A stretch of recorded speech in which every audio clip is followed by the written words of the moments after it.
Fellow Rwandans, friends of this show, warm greetings. My name is Dr. Christopher Kayumba, and as usual, we will be sharing you ideas on different topics. Today, we will be discussing why Rwanda has remained poor and underdeveloped and how the country can develop and defeat poverty. The reason we discuss this topic is because you, our followers, friends, and members, requested that after we had discussed this topic in Kinyarwanda, that it was good to discuss the topic in other languages, including English, French, and Kinyarwanda. So today we discuss why Rwanda is poor, and then in future discussions, we will be discussing the same topic in French and Swahili.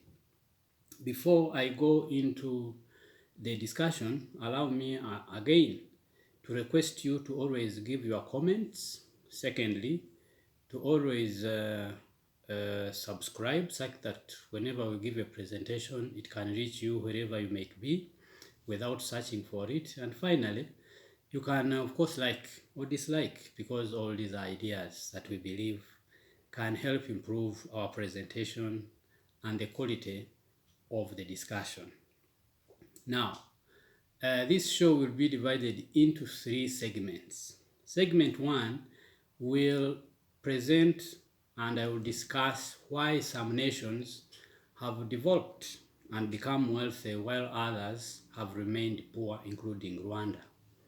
This is a general introduction to give a background to why some nations have developed while others have remained poor. We believe that this can help us understand Rwanda's condition and why it has remained underdeveloped despite 58 years of independence. It will also give us a view as to why some nations that were at the same level of development as Rwanda in 1962, when it gained independence, are now more developed than Rwanda is developed. After that introduction, the second segment will then launch into why Rwanda has remained poor and underdeveloped. And the final segment will be about what we believe can make Rwanda wealthy and developed and defeat poverty. That will be the last segment. So why have some nations developed while others have remained poor?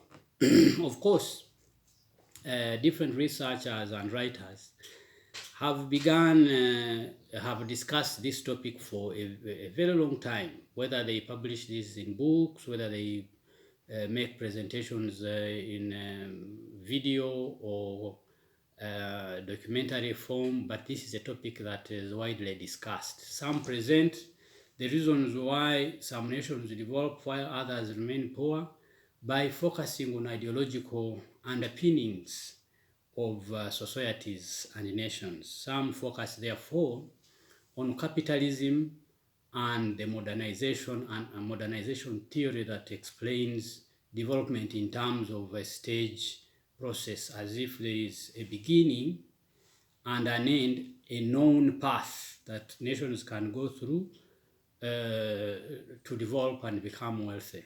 These also emphasize the importance of democracy and human rights. Other thinkers have alternatively focused on communism and the collective ownership of property, and the party of proletariat can make nations wealthy.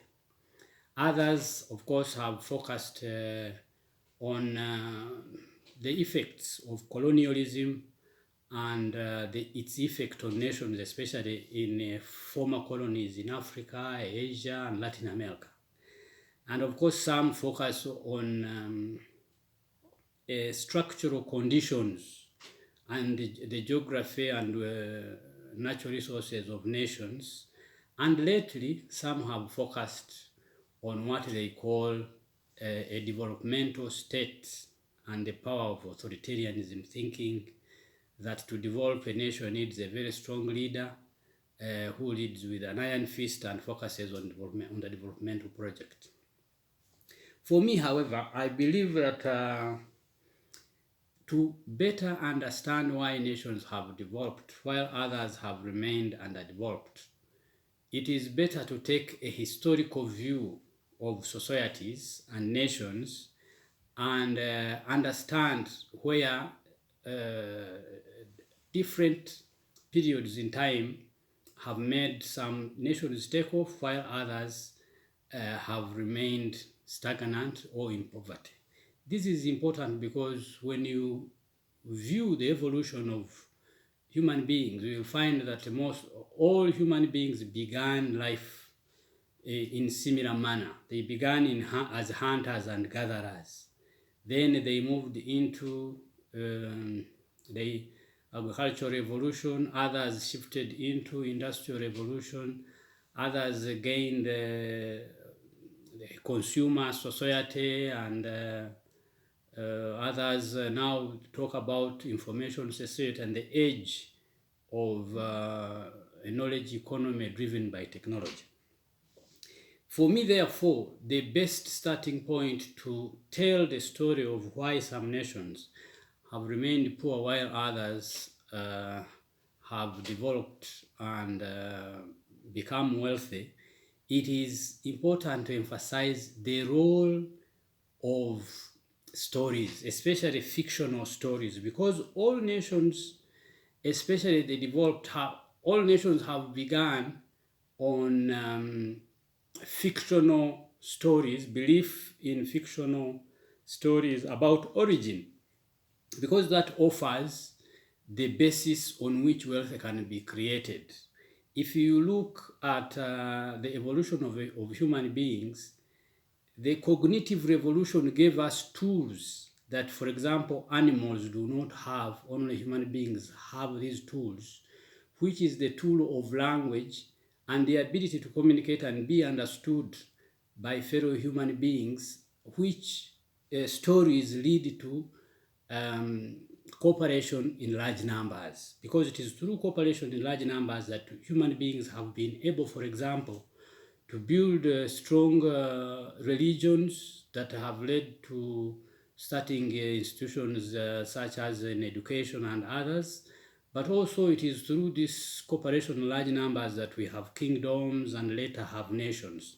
And all these began as a story, the story of origin, which in many cases are fictional stories. The human beings are the only species that have that capacity to believe in things that never happened, in stories that never happened, and these fictional stories allow them to cooperate in large numbers that make them uh, make wealth and develop. Let me give an example. For example, when Rwanda started out, we are told that Rwanda was created by Gihanga, God, who created Kanyarwanda. And Kanyarwanda gave birth to 3 sons, Gahutu, Gatutsi, and Gatwa.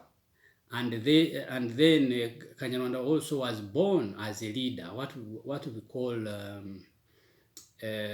leadership from birth or divine rights of kings. Here in Rwanda, it was believed that a king is born with seeds in their palms. So leadership was given by God.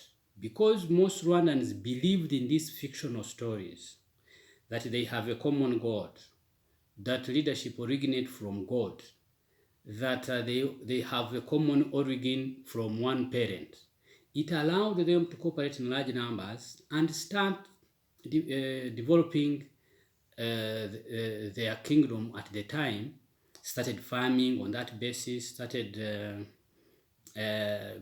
grazing cows, they started expansion from that common understanding, because it laid the basis of trust, of cooperation, of unity, on which material things could be built. But we could also use another example. For example, if you look at the story on which the United States was built, the idea that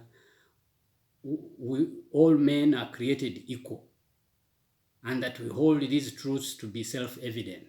And therefore, because they are created equal, they must be allowed to pursue life inequality, that they have the right, the inalienable right, a right that you cannot take away, to pursue happiness, to be free, to have liberty.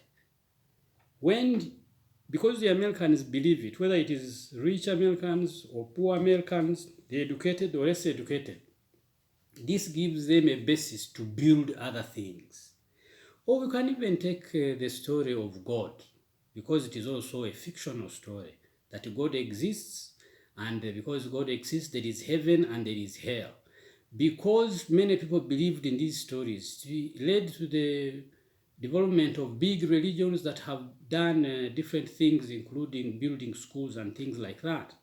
And because human beings believe in that story, as a historian Yuval Noah Harari puts it, a human being gives, for example, 10%. A Christian gives 10% as part of his wealth, as a basis of showing belonging to that religion, but also believing in the word of God. And some even say can even give their wealth such that, say to a pastor, such that he can, on their behalf, intercede and pave the way for them to go to heaven. But as Harari says, tell that story, say, to a monkey. You know, monkeys like bananas.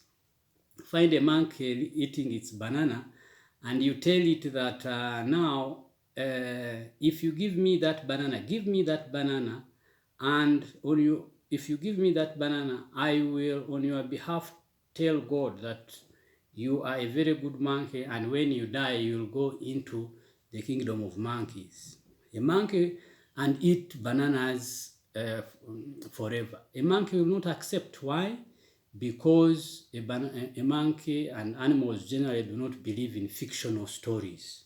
A monkey will not give you his or her banana on the basis of promising heaven. But because human beings believe in such stories, for example, that is even why we believe and trust in money. Money is a fictional thing that once it gained the trust of many, it became a value. The same thing with the company. Saying the company is a human person, that it is a legal entity that you can sue, and that can also has the right to sue, originate from human beings' capacity to comprehend and accept fictional stories and use these fictional stories to build big cooperation around that idea and build big things.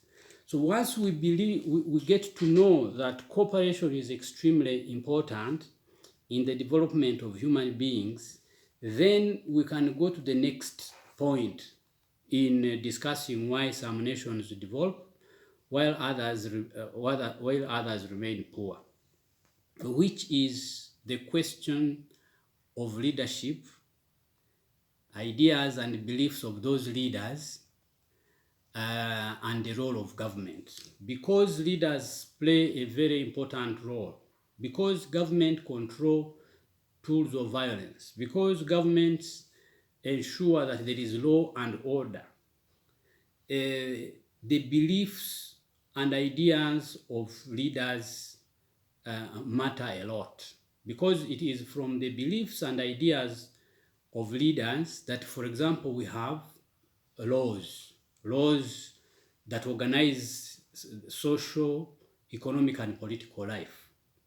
So therefore, having a leader or leaders who have very good ideas will enable the nation to have good laws.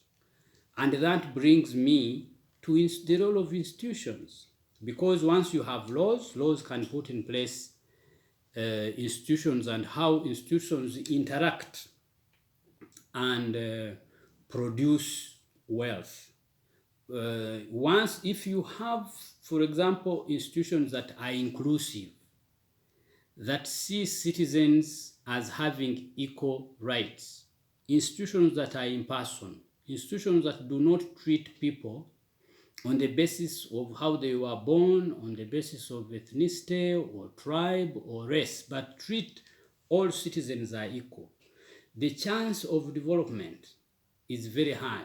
The chance of developing commonwealth and individual wealth is very high, than if you had institutions that exclude citizens or that treat people either as ethnic entities or tribal entities or racial entities. If you have institutions that do not treat citizens as equal and give them equal opportunities, the chance of development is very high. Let me give you an example. If, for example, you have a political system where institutions of the state are neutral, and here by institutions of the state I mean the military, the police, and intelligence services that treat all citizens as equal and protect their property, protect the sanctity of life for every citizen, then citizens will gain trust in this system, which will reproduce itself.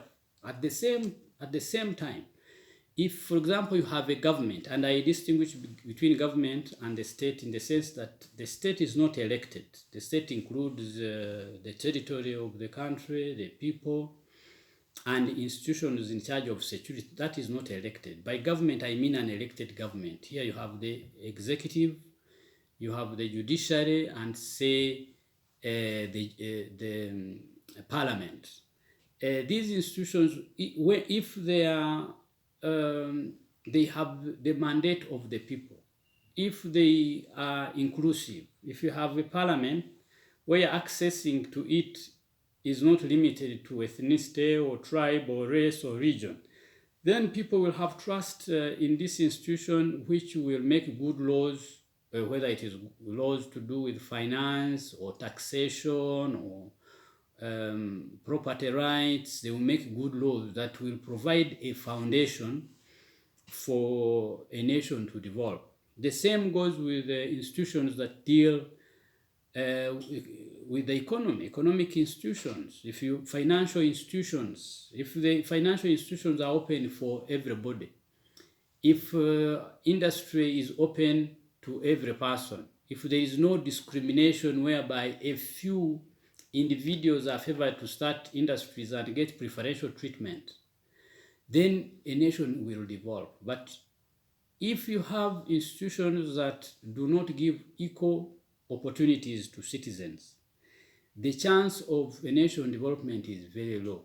So in countries where wealth has been created at a massive scale and poverty defeated, or at least brought very low, you have institutions that are impersonal, that are not discriminative, that give opportunities to all the citizens. But in countries where poverty has remained the main defining factor, you have institutions that are discriminative and business institutions that favor those who are in power and their friends.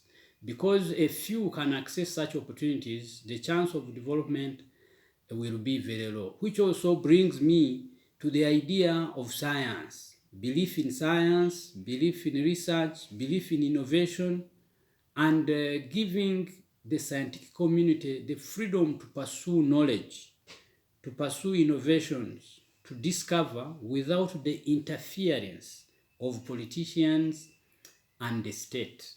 When science is given a seat, when leaders believe in science, and there is cooperation between the scientific community and government, and where government funds the scientific industry, where wealthy individuals also fund this, where industry funds free science, then the chance of development is very high. And the major reason why belief in science, belief in research and innovation is extremely important, it was after the discovery of science and belief in science more than 520 years ago that leaders started seeing wealth as something expandable, as something that can be expanded beyond the natural resources of the country. Before that, leaders used to believe that to develop, you need to depend on natural resources, and if you are going to go beyond that natural resources and business, you have to invade other countries to increase your wealth. But after science, we knew that we could even use our God-given brain to create wealth. Most nations that have developed faster are those that believe in science and therefore invest in their people. So people are extremely important to the development of a country. If you invest in people, if you give them quality knowledge, quality education, if you allow them to pursue scientific endeavors, to innovate, the country will develop. If a country does not believe in science, if it does not give science freedom to flourish, if it does not give its people the freedom to innovate, to think freely, to invest their brain in, in new innovations, that country will not develop. So science plays a very critical role. That is why some thinkers have analyzed the capacity of a nation, the capability of a nation to develop and even engage other countries in advance of its industry and business by looking at three things. The first, they look at ideas. What are the ideas on which that nation is built?